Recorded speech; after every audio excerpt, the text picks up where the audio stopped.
Assalamualaikum dan selamat sejahtera kepada Prof. Mas dan rakan-rakan yang dikasihi sekalian. Bagi tugasan kali ini, saya akan menyentuh tentang topik keempat di mana topik ini berkisarkan tentang Social Organisation Perspective in Delinquency Causations atau dengan bahasa yang lebih mudah untuk difahami adalah perspektif organisasi sosial tentang punca kenakalan.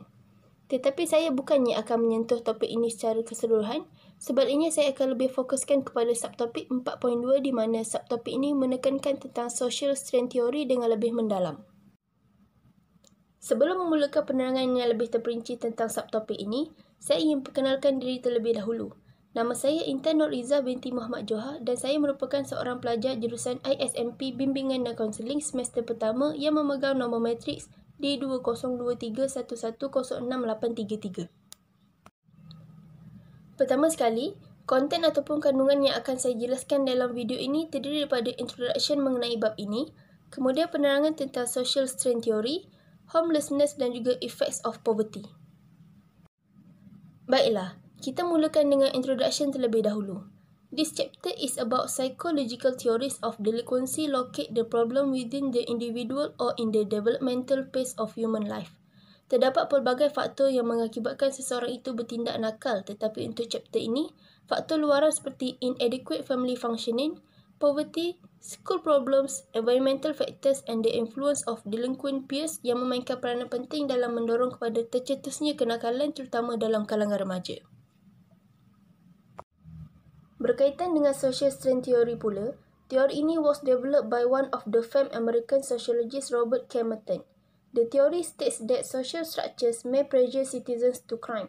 Teori ini kalau nak diikutkan panjang, tapi jika diringkaskan, teori ini menerangkan faktor sosial seperti kewangan, persekitaran dan kehidupan mereka lah yang mendorong mereka membuat jenayah.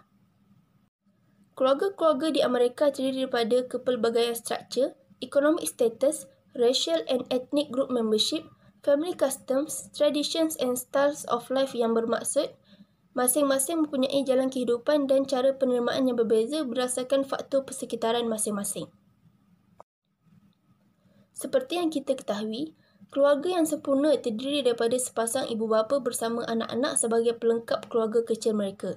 Kebanyakan penduduk di United States melakukan kegiatan jenayah atas sebab masalah yang dihadapi semasa mereka membesar iaitu masalah keluarga. Hal ini disebabkan masyarakat sekarang terutamanya di United States tidak lagi tinggal bersama kedua ibu bapa mereka, tetapi sebaliknya mereka membesar dengan hanya salah seorang daripada mereka, tidak kira ibu atau bapa. Kesan daripada permasalahan ini sudah tentu memberi impak yang negatif kepada kanak-kanak itu sendiri kerana kekurangan dan ketidakmampuan yang ditanggung orang tua mereka dalam usaha membesarkan mereka. Antara masalah yang dihadapi keluarga yang dijaga oleh ibu bapa tunggal adalah terpaksa berhenti sekolah sebelum tamat pengajian, tinggal di persekitaran yang teruk, tidak boleh keluar bekerja kerana perlu mengurus rumah tangga dan sebagainya. Poverty. Children who live in poverty present a compelling social problems in American society. About 15 million children live in families with incomes below the federal poverty. Approximately 1/5 of the juvenile population live in poverty. Homelessness. Homelessness was increasing and that minorities and children are the most affected segments of the population. Unemployment rate was below 4% but poverty has not changed. Segala permasalahan yang membelenggu United States ini akan mengakibatkan ramai penduduk yang terpaksa hidup dalam kemiskinan dan lebih parah menjadi gelandangan iaitu mereka yang tiada tempat berteduh. Akhir sekali, effects of poverty iaitu kesan yang dapat dilihat kesan daripada kemiskinan yang melampau ini. First, living on welfare or aid for dependent children AFDC, residing in substandard housing or homeless, being poorly educated, lacking job skills or the desire to obtain them. Second, poor kids are more likely to experience hunger and food insecurity has a lifelong effect such as lower reading and math score, more physical and mental health problems, more emotional and behavioral problems and greater chance of obesity.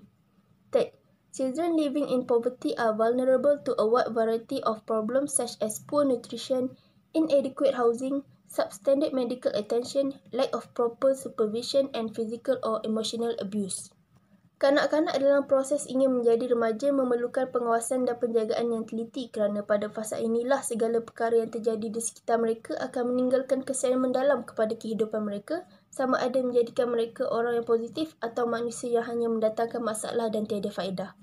Oleh itu, kita perlu mengambil serius tentang apa yang kita pelajari daripada subtopik ini agar dapat terhindar daripada terjadinya kesan-kesan negatif kepada remaja di masa yang akan datang.